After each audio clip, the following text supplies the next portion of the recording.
Hi guys, my name's Dan and welcome to the channel. And before I go any further, you would not believe this. I had this conversation with this lady. This is for God's truth. I could not believe this conversation I had. Now this lady I've known for probably a couple of years. She works across the road from me in a shop, and her husband, she told me, is an engineer. Okay, so remember, so she's quite well educated. Yeah, okay. So I have this conversation with her.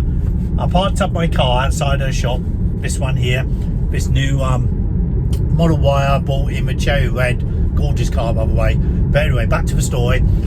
She said to me, she said, oh, is it very nice? Yeah, it's sit inside. So she sat inside, got out, and she said, yeah, but the problem is with EVs is when you got to replace the battery, doesn't it cost you £200,000 for a new battery?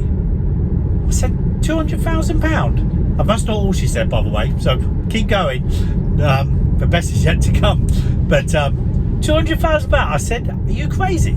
You know, about 18,000, I believe, from memory, because when I was looking at the Model 3, the YMX, so it's more for the X. I remember 3, just bigger.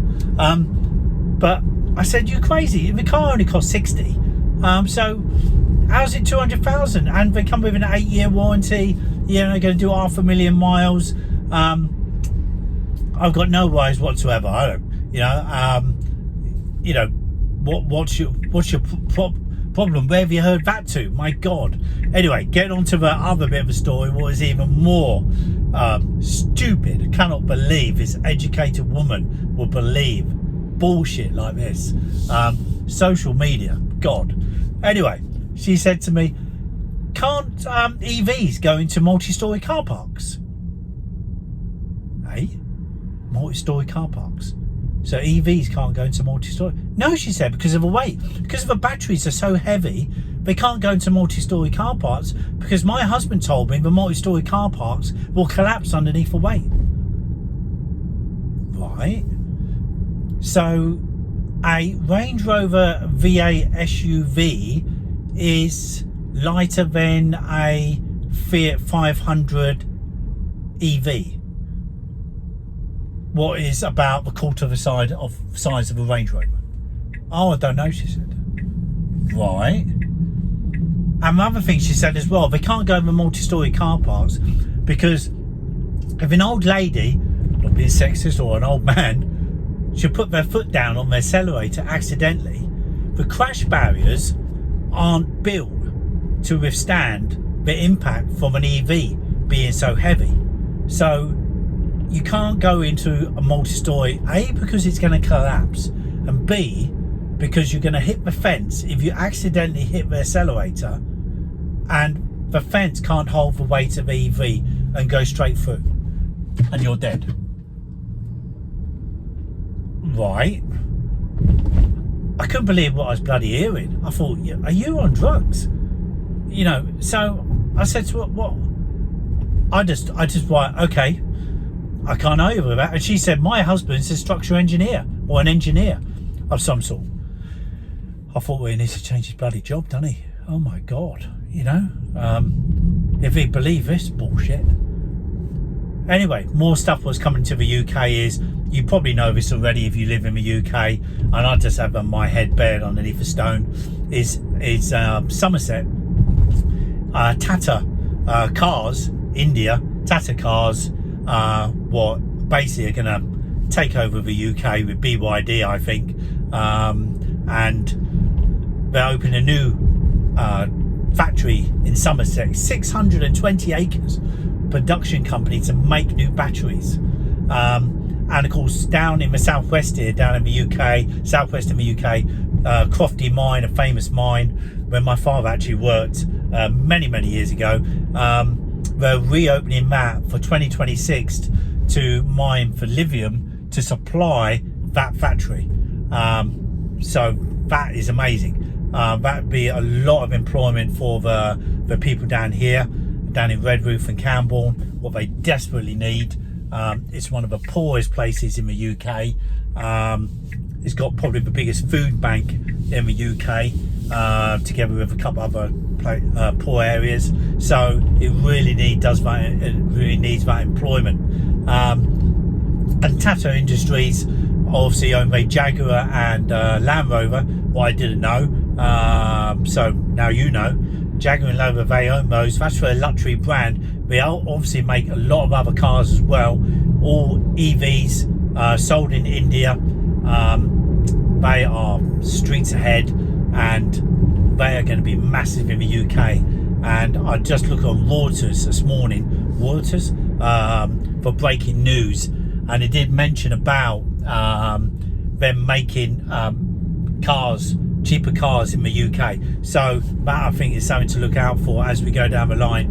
One thing as well that I read last week was Volkswagen were in the shit, basically. They made a 2 billion loss in the first quarter of the year, compared to last year's first quarter. They made $1 billion profit, and they're actually closing 2 big factories in Germany for the first time in their history. Would you believe, the first time in their history, Volkswagen are closing 2 factories? From the picture on that news bit, there was a protest map by all the workers, because why are you closing down these factories? Well, they're closing down the factories because Volkswagen Group, they own Lamborghini, Skoda, Audi, Seat, is it? And a couple other luxury brands. I can't remember off the top of my head, but they own 6 or 7 luxury brands. And I mean, Lamborghini, when are they going to do an EV car? They're not, are they? Because all about Lamborghini is what it sounds like, that V8, surely. So is Lamborghini finished by 2030? Is it just going to die out? Because they can't make any more come 2030. So those factories are going to close down. What's going to happen to all these factories making these big Audi, Lamborghini, cars with V8s in them? They've got to make all the engines, all the supply chain to the factories as well. Well, it's thousands of people, and thousands of people working in these factories producing these supercars. What basically is a ticking time bomb, isn't it? That come 2030, it's finished. It's shut. The doors have to go down. All those people are out of work. So all those people then are going to be looking for other jobs now, aren't they?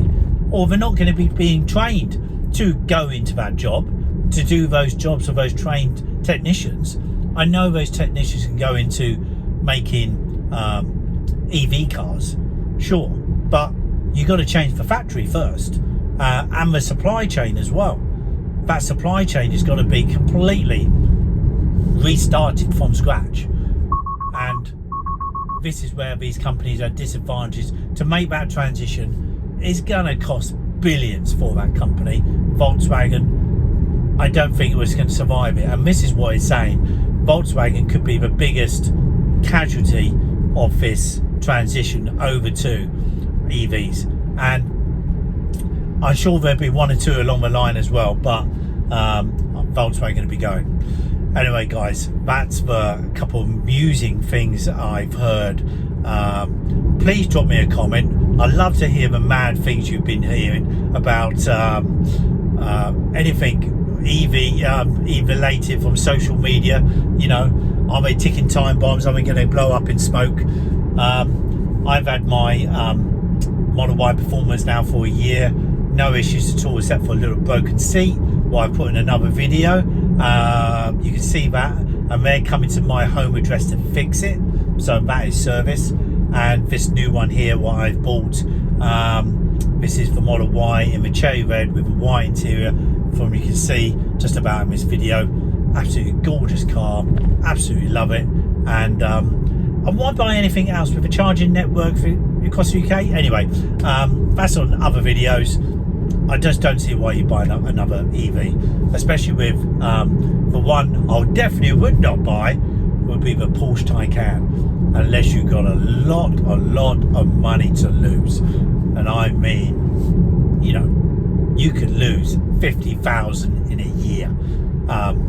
if not more, and people ain't gonna buy them. They're just not gonna buy them from you. Doesn't matter how cheap it is.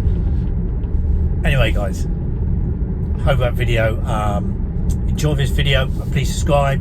Lots more videos to come. I've only got about 380 subscribers. I know a lot of my videos are pretty rubbish, really, just very amateur, but it's just a hobby at the end of the day, and it would be nice to get a few more subscribers and get up to about 500 mark.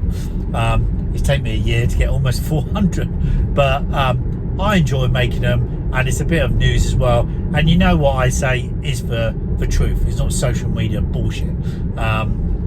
What you get on so many platforms, including YouTube, you see it all the time. The clickbait on YouTube is just absolutely incredible. It's just and you look at it and you watch the video and they don't even mention what's on the thumbnail sometimes.